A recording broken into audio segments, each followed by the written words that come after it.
கலைஞர் தொலைக்காட்சி நேயர்களுக்கு வணக்கம் அண்ட் வெல்கம் டு சினிமா செய்திகள். இந்த வாரமோ சினிமா செய்திகள் நிகழ்ச்சியில் தமிழ் சினிமாவில் கடந்த சில தினங்களில் நடந்த படப்பூஜைகள், பத்திரிகையாளர் சந்திப்பு, இசை வெளியீட்டு விழா, ஷூட்டிங் ஸ்பாட் இது எல்லாத்தையுமே காட்சிகளாக பார்த்து ரசிக்கலாம்.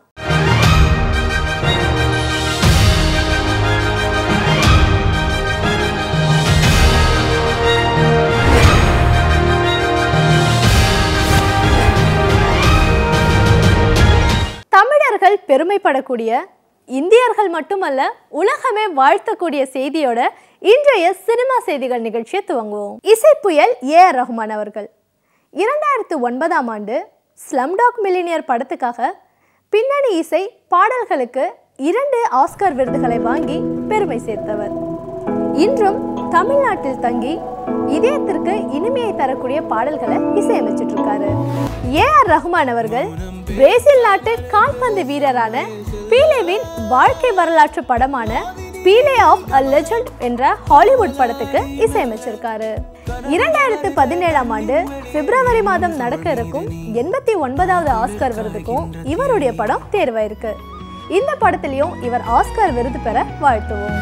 விக்ரம் பிரபு ஹீரோவாகவும் ஷாமிலி ஹீரோயினாவும் நடிக்க கணேஷ் விநாயக் இயக்க டி. இமான் இசையமைத்திருக்கும் திரைப்படம் வீர சிவாஜி. ஸ்ரீ தேனாண்டால் பிலிம்ஸ் வழங்கியிருக்கும் இந்த திரைப்படம் கடந்த வெள்ளிக்கிழமை வெளிவந்தது. இந்த படத்தின் மேலும் சிறப்புகளை இப்போ பார்க்கலாம். இந்த படத்தில் நீங்கள் சொப்ன சுந்தரி, தாறுமாறு தக்காளி சோறுங்கிற சாங்ஸ்லாம் கேட்டிருப்பீங்க. என்னோட பிரதர் இமான் அவரோட சேர்ந்து இது என்னோட 5வது படம். ஏன்னா ஒரு நல்ல டீம் அமைஞ்சிச்சு. டைரக்டர் கணேஷ் விநாயக் இதுக்கு முன்னாடி தகராறுங்கிற படம் செஞ்சுருக்காரு அருளோட. அப்புறம் என்னோட கும்கி கேமராமேன் சுகுமார் சார், அவர் கூட கும்கிக்கு அப்புறம் இப்போ தான் இணையிறேன். ஸோ விஷுவலி இந்த படம் ரொம்ப நல்லாயிருக்கும். இந்த படத்தில் வந்து பேபி ஷாம்லி வந்து ஃபஸ்ட் டைம் ஹீரோனாக இன்ட்ரடியூஸ் ஆகிறாங்க. ஸோ இந்த படத்தில் சப்போர்ட்டிங் கேரக்டர் நிச்சயம் சொல்லியே ஆகணும். Robot Shankar, Yogi Babu, Motta Rajendran, John Vijay sir, இப்படி ஒரு நல்ல டீம் அமைஞ்சிச்சு. பேயை தலைப்பாக வைத்தும் பேய் கதாபாத்திரங்களை மையமாக வைத்தும் உருவாக்கப்பட்ட பேய் கதைகள் வெற்றி அடைஞ்சிருக்கு. ஏ.எம். பாஸ்கர் இயக்க பிஆர் என்டர்டைன்மெண்ட் தயாரிக்கும் திரைப்படம் பேய் பிடிச்சிருக்கு. கீர்த்திதாசன் ஹீரோவாவும் சுரேகா ஹீரோயினாவும் நடிக்க ஜான் பீட்டர் இசையமைத்திருக்கும் இந்த படத்தின் துவக்க விழாவை இப்போ பார்க்கலாம். ஏ.எம். பாஸ்கர் சாரும் மணிமேகலை கிரியேஷன் சேர்ந்து எடுக்கிற ஒரு படம். 2 பேரும் ப்ரொடியூசர் பண்ணுறாங்க. அதே சமயத்தில் ஹீரோ வந்து கீர்த்திதரன், ஹீரோயினி சுரேகா, இவங்க 2 பேருமே சேர்ந்து நடிக்கிற படம் நல்லாயிருக்கும். நான் டைரக்டர் ஏஎம் பாஸ்கர் பேசுகிறேன். இந்த படத்தை கான்செப்ட் பற்றி சொல்லணும் அப்படின்னா, ஒரு வீட்டுக்குள்ளே ஹீரோ ஹீரோயின் மாட்டிப்பாங்க, அதுலேருந்து எப்படி தப்பிச்சு வராங்க அப்படின்ற ஒரு கான்செப்ட்டு. ஆனால் இந்த 2 பேருமே ஒரு போன ஜென்மத்தில் இறந்துருப்பாங்க. லைவில் வந்து படம் முழுக்க வந்து இவங்க உயிரோடு இருக்கிற மாதிரி காட்டுவேன். நான் தான் உங்கள் பேய் பிடிச்சிக்க படம் ஹீரோ கீர்த்திதரன் பேசுகிறேன். ஆக்சுவலாக இதில் பார்த்தா வந்து த்ரில்லர் ஸ்டோரி ப்ளஸ் ரொமான்டிக்காக கொஞ்சம் நல்லா இதுவாக போகிற மாதிரி ஒரு ஸ்டோரி, நல்லா பார்க்க விறுவிறுப்பாக இருக்க மாதிரி ஸ்டோரி இது. இந்த படத்தில் மொத்தம் 3 பாடல்கள். கவிஞர் திரு இளைய கம்பன் அவர்கள் வந்து பாடல்கள் எழுதியிருக்காங்க. நடன இயக்குனர் ரவிதேவ் அவர்கள் இயக்கியிருக்காங்க. கீர்த்திதரன், சுரேகா இவர்கள் பேரா இணைந்து இந்த படத்தில் அறிமுகமாகி ரொம்ப பிரமாதமாக பண்ணியிருக்காங்க. ஹாய், நான் சுரேகா பேசுகிறேன். ஹீரோ வந்து கீர்த்தி வாசன். அவங்களுக்கு இது ஃபஸ்ட்டு படம், எனக்கும் இதுதான் ஃபஸ்ட்டு படம். ரொம்ப சேலஞ்சிங்கான கேரக்டர் தான் எனக்கு கொடுத்துருக்காங்க. பேய் பிடிச்சிருக்கு. இந்த படத்தில் ஒரு சூப்பரான ஒரு பெப்பி சாங் ஒன்று பாடியிருக்கேன். அண்ட் ஜான் பீட்டர் சார் ரொம்ப அழகாக அதுக்கு அந்த மெலடியை ரொம்ப அழகாக கம்போஸ் பண்ணியிருக்காரு. பட் நீங்கள் பேக்ரவுண்ட் கேட்டிங்கன்னா ஃபுல் பீட்ஸ் அண்ட் ஃபுல் பெப்டப்பாக இருக்கிற ஒரு சூப்பர் குத்து சாங் சொல்ல. ஆக்சுவலி 3 பாடல்களும் தனித்தனி கதை ஓட்டங்களை இயம்புகிற பாடலாக அமைந்திருக்கின்றது. 3 பாடல்களும் முத்தான பாடல்கள். இந்த கதையும் நல்லா இருக்குது. பேய் பிடிச்சிருக்குன்றது டைட்டில் கேட்கும்போது ஒரு இந்த காலத்தில் எல்லாருக்கும் வந்து இந்த பேய் சப்ஜெக்ட்னாவோ குழந்தையிலேருந்து, அதாவது படம்னா பாம்பே நடுங்கும், பேய்னா யார் போயிடாத இருப்பாரா, எல்லாரும் போயிடுவாங்க. ஆனால் இந்த கதை கேட்கும்போது பயமாக இருக்கு, ஆனால் என்டர்டெயின்மெண்ட்டாக இருக்கும். நான் வந்து இந்த படத்தில் ஹீரோ ஃப்ரெண்டு கேரக்டர் பண்ணுறேன். படம் த்ரோட்டாக வர்றேன். சாரோட எல்லா படத்துலையுமே எனக்கு ஒரு நல்ல மெயின் கேரக்டர் கொடுத்துருப்பாங்க. அதே மாதிரி இதில் நானும் மெயின் கேரக்டர் பண்ணுறேன். இயக்குனர் சுசீந்திரன் தயாரிக்க விக்ராந்த் ஹீரோவாக நடித்து கொண்டிருக்கும் வெண்ணிலா கபடி குழு 2 திரைப்படத்தின் ஷூட்டிங் தொடர்ந்து நடந்துட்டு இருக்கு. இந்த படமும் வெற்றி அடைய வாழ்த்துவோம். ஏ.ஆர். முருகதாஸ் இயக்க விஜய் ஹீரோவாக நடித்திருந்த வெற்றி திரைப்படம் கத்தி. கத்தி படத்தின் கதையில் தெலுங்கில் ஹீரோவாக நடிக்கிறாரு சிரஞ்சீவி. இது இவருக்கு 150வது திரைப்படம். இந்த படத்தை தமிழ் தெலுங்கு மொழிகளில் மட்டும் இல்லாமல் பல மொழிகளில் பொங்கல் அன்று வெளியிட திட்டமிட்டிருக்காங்க. தாயம். சந்தோஷ் ஹீரோவா நடிக்க புதியவர்களின் படைப்பால் உருவாயிருக்கும் திரைப்படம். இந்திய சினிமாவில் ஒரு அறைக்குள் எடுக்கப்பட்டிருக்கும் முழு த்ரில்லர் திரைப்படம். இந்த படத்தின் பத்திரிகையாளர் சந்திப்பை இப்போ பார்க்கலாம். இதில் மொத்தம் 8 கேரக்டர்ஸ். அந்த 8 கேரக்டர்ஸில் one of the coward character நான் பண்ணியிருக்கேன். 8 கேரக்டர்ஸுமே வந்து திடீர்னு அப்படியே சேஞ்ச் ஓவர் ஆகிட்டே இருக்கும். ஸோ அதில் வந்து ஒவ்வொரு கேரக்டர்ஸ் வந்து வெவ்வேறு விதமான பரிமாணத்தில் போகும். இந்த படம் வந்து எனக்கு வந்து ஃபஸ்ட்டு படமாக வந்ததுக்கு வந்து எனக்கு வந்து ரொம்ப ஒரு டீம் எஃபர்ட் இது எல்லாமே. ஏன்னா வந்து India's first single room thriller. எல்லாம் ஒரு ரூம்குள்ளே வந்து ஒரு படம் எடுக்கிறதுக்கு வந்து எவ்வளோக்குள்ள வந்து மெனக்கெட்டு அதை சிம்பிளாக பண்ணணுமோ அவ்வளோக்குள்ள வந்து பண்ணியிருக்காங்க மொத்த டீமே. தாயம் ரொம்ப க்ளோஸ் இந்த படம் ஏன்னா என் ஹார்ட்டுக்கு. ஏன்னா சதீஷ்க்கு அப்புறம் இந்த படத்தை நான் தான் கதை கேட்டேன். ஒரு நாள் நைட்டு 12:30 மணிக்கு உட்காந்துட்டு கண்ணன் சார் சொன்னார். அப்போ நான் எவ்வளோ ட்ரை பண்ணேன் ஸோ இந்த படம் பண்ணுன்ட்டு. பட் ஐ எம் ஜஸ்ட் நான் அன்லக்கினே சொல்லலாம். சந்தோஷ் வந்து ரொம்ப லக்கி. ஒரு பியூட்டிஃபுல்லான ஒரு script. All the best Santhosh. நான் சொன்ன டைத்துக்குள்ளாரே ஷூட்டிங் முடிச்சிட்டேன். ஆனால் பெர் டே காஸ்ட் வந்து நான் என்ன போட்டு கொடுத்தேன்னா அதோட கொஞ்சம் ஜாஸ்தியாக ஆரம்பிச்சிச்சு. ஏன்னா அந்த சமயத்தில் தான் ரேட்ஸ்லாம் மாறி இருந்தது. எனக்கு ஒரு பயம், என்னடா எப்படா சமாளிக்க போகிறோம். Because the shoot was plan for 30 days இந்த மூவிக்கு.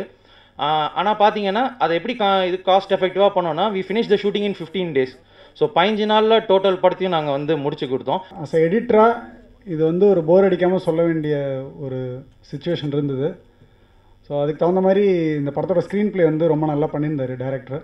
என் பேர் ஐரா. இந்த படத்தில் as a female lead I have done. இது என்னோட மொதல் படம். To start with I am feeling very happy right now. இது மாதிரி புது க்ரூவுக்கு வந்து ஒரு ப்ரொடியூசர் கிடைக்கிறது ரொம்ப பெரிய விஷயம். ஸோ சப்போர்ட் பண்ணியிருக்காருன்னா கண்டிப்பாக இந்த படத்தில் ஏதோ ஒரு ஸ்ட்ராங்கான க்ரஸ்ட் இருக்குது. ஸோ அந்த கோரை நம்பி இந்த படம் அவர் பண்ணியிருக்காரு. அதோட நம்பிக்கை நாங்கள் கெடுக்கல. ஸோ அவருக்கும் அந்த நம்பிக்கை கெடலைன்னு எனக்கு தெரியும். எந்த ஆங்கிளுமே வந்து ரிப்பீட் ஆகக்கூடாது. ஸோ அந்த மாதிரி என்னென்ன விஷயங்கள் பண்ணலாம் அப்படின்ற விஷயத்த யோசிச்சு உட்காந்து பிளான் பண்ணோம். பிளான் பண்ணி ப்ரீ ப்ரொடக்ஷனுக்கு வந்து எல்லாம் கிளியராக தெளிவாகவே வந்து பேப்பர் ஒர்க் முடிச்சு தான் ஷூட்டிங் ஸ்பாட்ல போனோம். செல்லுலாய்டு படத்துல பாடகியாக அறிமுகமாயிருந்த வைக்கம் விஜயலட்சுமி காயத்ரி வீணை வாசிப்பதில் கற்று தேர்ந்தவங்க. இவங்களுக்கும் சந்தோஷ் என்ற இசை கலைஞருக்கும் திருமணம் நிச்சயமாயிருக்கு. இவங்களுடைய திருமணம் இனிதாக வாழ்த்துவோம். டிங் டாங். இந்த படத்தின் பூஜையை பார்க்கலாம். பல வெற்றி படங்கள்ல காமெடி கதாபாத்திரங்களில் நடித்து வரும் சென்ட்ராயன் யோகி பாபு முதன்மையான கதாபாத்திரத்தில் நடிக்க முரளிபரணி இயக்கியிருக்காரு. சைஜு தயாரிப்பில் ஜோ இசையில் உருவாகி கொண்டிருக்கும் இந்த படம் என்ன மாதிரியான கதைன்றதை இப்போ பார்க்கலாம். டிங் டாங். இந்த படத்தோட இயக்குனர் முரளிபரணி பேசுகிறேன். படம் பார்த்திங்கன்னா ஒரு ஃபுல் அண்ட் ஃபுல் ஒரு காமெடி ஃபேமிலி என்டர்டெயின்மெண்ட்டான ஒரு மூவி. ஒரு சின்ன ஒரு ஃபேண்டசி எலிமெண்ட்ஸ், அந்த ஃபேண்டசியை வச்சு ஃபுல் அண்ட் ஃபுல் ஒரு த்ரூ அவுட்டாக ஒரு ஃபன்னியான ஒரு மூவியாக பண்ணியிருக்கோம். படம் பார்த்திங்கன்னா ஃபுல் லீடு காமெடி. யோகி பாபுவும் சென்ட்ராயனும் த்ரூ அவுட் லீட் மாதிரி இந்த படத்தை பண்ணிகிட்டு இருக்காங்க. என்னோட பேர் பாசல். எனக்கு நடக்கின பூஜையோட படத்தோட பேர் டிங் டாங். இந்த படம் ராம்பல் மீடியா ப்ரொடக்ஷன் ஹவுஸோட படம். படத்தோட மெயின் நாயகன் நான் தான் பாசல். இது ஒரு காமெடி ஃபேண்டசி படம். I'm CM Bala. இந்த படத்தோட பேர் டிங் டாங். இது ஒரு அற்புதமான காமெடி படம். இதில் காமெடி வில்லனா பண்ணுறேன். டிங் டாங் படத்தோட கேமராமேன் தான் பிரசாத் ஆறுமுகம் என் பேர். இது வித்தியாசமான ஒரு காமெடி கதை. என் பேர் ரோகேஷ். நான் எழுதுனா நிறைய பாட்டு கேட்டிருப்பீங்க. டங்கா மாதிரி, டண்டனாக்கா, ஜித்து ஜிலாடி, ஆல்மோண்ட் உலமா போட்டு நிறைய பாட்டு எழுதியிருக்கேன். அது வந்து இப்போ டிங் டாங் படத்தில் வந்து நான் 2 பாட்டு பண்ணுறேன். ஒரு பாட்டு வந்து டெத்தில் வந்து ஒரு சாங் ஒன்று, ஒரு லேடி ஆடுற மாரி ஒரு பாட்டு. அப்புறம் வந்து ஒரு சுச்சுவேஷன் சாங் ஒன்று இருக்குது படத்தில். 2 பாட்டும் வந்து நார்த் மலை ஸ்டைலில் வரும். நான் தான் ஜேசி ஜோ. நான் தான் டிங் டாங் படத்தோட மியூசிக் டைரக்டர். இந்த படத்தில் 4 சாங் இருக்குது. ஒன்று வந்து ரோகேஷ் சார் எழுதுகிறாங்க. அண்ட் டைரக்டர் முரளி வந்துட்டு ஃபஸ்ட் டைம் என்னை இன்ட்ரோ கொடுக்குறாரு படத்தில். I hope you will like the movie also. சபாஷ் நாயுடு படத்துக்கு பிறகு இவருடைய கனவு படமான மருதநாயகம் படத்துடைய ஷூட்டிங்கை துவங்க போகிறாராம். இந்த படத்தை லண்டனை சேர்ந்த தொழிலதிபர் ஒருத்தர் தயாரிக்க இருக்காரு. முதல் படத்திலிருந்தே வித்தியாசமான கதாபாத்திரங்களில் நடித்து வரும் நடிகர் அசோக் செல்வன். இவர் இப்போ வித்தியாசமான கெட்டப்பில் நடித்திருக்கும் திரைப்படம் கூட்டத்தில் ஒருவன். நடிகர் சூர்யா உட்பட பல சினிமா பிரபலங்கள் கலந்து கொண்ட இந்த படத்தின் இசை வெளியீட்டு விழாவை இப்போ பார்க்கலாம். எந்த சூழ்நிலையிலும் நிலை தவறாமல் மண்டக்குள்ள வெற்றியை ஏற்றிக்காமல் 10 வருஷத்துக்கு முன்னாடி கேட்டால் ட்ரீம் மாதிரி இன்னும் படம் எடுத்து கொடுத்துருக்கான்னு சொல்லுவேன். 10 வருஷம் தாக்கு பிடிக்கிறது எனக்கு பெரிய விஷயம் இல்லை. 40 வருஷம் தாக்கு பிடிச்ச கம்பெனிலாம் இருக்குது. ஆனால் நீங்கள் 10 வருஷத்துக்கு கேட்டால் உங்கள் பேர் இருக்கணும். எத்தனை வெற்றி பெறீங்க, எவ்வளோ கோடி சம்பாதிக்கிற அடுத்த விஷயம். அடக்கம் வேணும், நிதானம் வேணும், நல்ல சப்ஜெக்ட் செலக்ட் பண்ணி நல்ல டைரக்டரை பிடிச்சி பக்காவாக படம் எடுத்து முறையான தேதி பார்த்து ரிலீஸ் பண்ணுவோம். அது இது வரைக்கும் பண்ணிகிட்ருக்காங்க. அவங்களுக்கு வாழ்த்துக்கள் தெரிவித்துக் கொள்ளுங்கள். ஒரு நல்ல பத்திரிக்கை ஆகட்டும், ஒரு நல்ல ஒரு ஆர்டிக்கல் ஆகட்டும், ஒரு நல்ல ஒரு ஃபீட்பேக் ஆகட்டும், அது வந்து ஒரு புக்கில் படிக்கும்போது சரி, ஒரு ஆர்டிக்கலை படிக்கும்போது சரி, அது நல்வழிப்படுத்துறது அப்படின்னு சொல்லுவாங்க. அவரோட ஒத்தையடி பாதையிலேருந்து, ஆச்சரிய பெண்கள்லேருந்து எல்லாமே வந்து கண்டிப்பாக நம்மளை இன்ஸ்பயர் பண்ணும், நம்மளை வந்து யோசிக்க வைக்கும். இந்த பேக்ரவுண்ட்லேருந்து வந்ததுனாலேயே நான் அந்த படம் பார்த்துட்டேன். நிச்சயமாக எல்லாரையுமே யோசிக்க வைக்கும், எல்லாருமே இப்படி இருக்கலாமே அப்படின்னு சொல்ல வைக்கும், எல்லாருக்குமே ஒரு அடையாளம் தேடுறதுக்கு ரொம்ப ஈஸியாக ஒரு வழிவகுக்கிற மாதிரியான ஒரு விஷயமா இருக்கும். Very very happy with this film. இந்த மிடில் பெஞ்சர் அப்படிங்கிற ஒரு விஷயம் இருந்தது. ஐடென்டிட்டியை தேடி மனசில் ஏக்கத்தோடு இருக்கிற நிறைய பேர் அதுக்கப்புறம் கவனிக்க ஆரம்பிச்சது. அப்போ தான் நம்ம கிளாஸில் படித்த எத்தனை பேர் நமக்கு ஞாபகம் இருக்குது அப்படின்னு பார்த்தா, யாரெல்லாம் நல்லா படித்தாங்களோ அவங்க பேர் ஞாபகம் இருக்குது, யாரெல்லாம் சேட்டை பண்ணாங்களோ அவங்க பேர் ஞாபகம் இருக்குது. ஆனால் பெரும்பான்மையாக இருந்த க்ரௌடோட பேர் வந்து நமக்கு ஞாபகம் கூட இருக்கிறது இல்லை. நம்ம கூடயே 10 வருஷம் படிச்சிருப்பாங்க. ஸோ இந்த மாதிரி இதுதான் வந்து.